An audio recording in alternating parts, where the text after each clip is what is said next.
नमस्कार सभी लोगों को। आज हम लोग व्यक्ति के व्यक्तित्व के बारे में चर्चा करेंगे। हर व्यक्ति का अपना एक व्यक्तित्व होता है, अपना एक सम्मान होता है, अपना एक स्थान होता है। सूर्य का अपना महत्व है, दीपक का अपना महत्व है।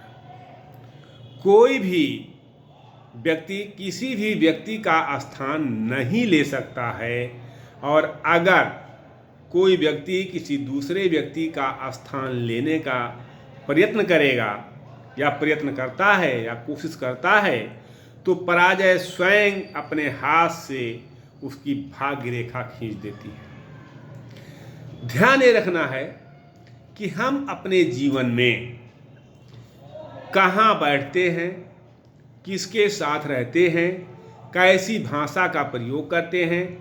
क्योंकि भाषा एक ऐसा वस्त्र है जिसको यदि शालीनता से नहीं पहना गया तो संपूर्ण व्यक्तित्व को निर्वस्त्र कर देती है।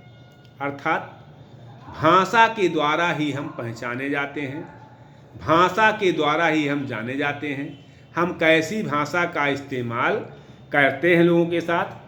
और दूसरी बात जो है वो हमें अपने व्यक्तित्व को हमेशा शून्य में रखना चाहिए, ताकि कोई उसमें कुछ घटा ना सके। अगर आप अपने व्यक्तित्व को शून्य में रखते हैं तो कोई उसमें कुछ घटा नहीं सकता है।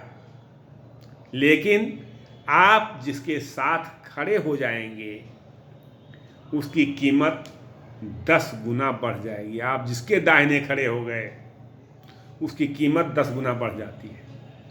तो अपने आप को इस तरह से बनाइए। और आदमी ऐसे महान नहीं होता है। महान आदमी वह होता है जो अपने पास व्यक्ति को, जो उसके पास बैठा हुआ है, उसे छोटा महसूस ना होने दे। वो व्यक्ति महान होता है। जैसे हम बैठे हैं, आप बैठे हैं, आप बहुत बड़े पद पर हैं, हम आपके साथ बैठे तो आप मुझे छोटा, मैंने हमारे अंदर ये भावना ना है कि हम छोटे हैं, वो व्यक्ति तो आपकी महानता मानी जाएगी।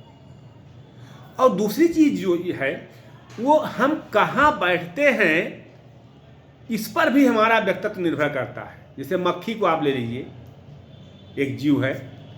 मक्खी अगर सोने पर बैठ जाए तो उसकी कीमत कितना बढ़ जाती है। वही मक्खी अगर जा कर के सब्जी तोलने वाले के कांटे पर बैठ जाए तो उसकी कीमत कुछ नहीं होगा। या मांस तोलने वाले व्यक्ति के तराजू पर बैठ जाए तो उसकी कीमत कुछ नहीं रहेगा। लेकिन वही मक्खी जाकर अगर सोना तोलने वाले सोनार के कांटे पर बैठ जाए तो उसकी कीमत कितना गुना बढ़ जाएगी, कितना गुना हो जाएगा। तो ये हमें ध्यान रखना चाहिए कि हम किसके साथ बैठते हैं। कहा गया है कि कुसंगति का ज्वार बड़ा भयानक होता है, और संगत परे कुसंगत केर बेर के साथ, वह डोलें रस आपने उनके फाटे पात।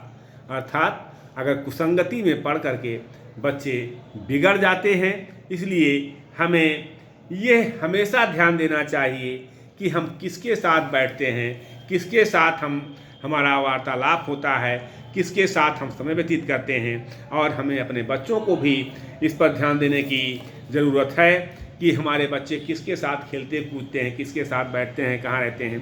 क्योंकि ये हमेशा ध्यान रखिए कि ज़रूरत से ज़्यादा चालाकी और निश्छल व्यक्ति के साथ किया गया छल आपकी बर्बादी के सभी द्वार खोल देता है। ये हमेशा ध्यान रखिए। फिर चाहे आप कितने भी शतरंज के धूर्त खिलाड़ी क्यों ना हो, आपकी पराजय सुनिश्चित है। और दूसरी चीज कि चेहरे की चमक और मकान की ऊंचाइयों पर मत जाइए। घर के बुजुर्ग अगर हंसते हुए मिलें तो समझ लीजिएगा कि ये अमीरों का घर है, ये बड़ों का घर है, ये महान लोगों का घर है। अगर घर के बुजुर्ग हंसते हुए मिलते हैं तो। और रिश्ता तो कोई भी हो, झगड़ा होता ही है, लेकिन झगड़ा करके भी जो रिश्ता ना टूटे वही रिश्ता अपना होता है, वही रिश्ता अपना होता है। तो हमें इस चीज़ को आज जानने की ज़रूरत है कि आज की पीढ़ी इकट्ठा करने के लिए जी रही है और पुरानी पीढ़ी इकट्ठा रहने के लिए जी रही थी। अर्थात पुरानी पीढ़ी सबको इकट्ठा रहने के लिए चल रही थी, अब आज की पीढ़ी धन इकट्ठा करने के लिए जी रही है। तो हमें इस बात को हमेशा ध्यान रखना है कि हमें अनावश्यक किसी भी कीचड़ नहीं उछालना है, क्योंकि दूसरों पर जो आप कीचड़ उछालते हैं वो कीचड़ उस पर पड़े या ना पड़े, लेकिन आपके हाथ ज़रूर खराब हो जाएंगे। तो हमें इस बात को ध्यान में रख करके तब कोई कार्य करना है। और देश को महान बनाना है, राष्ट्र को महान बनाना है, तो पहले अपने आप को सुधारिए। देश एक कंटेंट है, हम सुधरेंगे युग सुधरेगा। हमें अपने दायित्वों का निर्वहन निष्ठा और ईमानदारी से करना है, बाकी सब अपने आप में सुधर जाएगा। इन्हीं शब्दों के साथ मैं अपनी वाणी को विराम देता हूँ। बहुत बहुत धन्यवाद सभी लोगों को।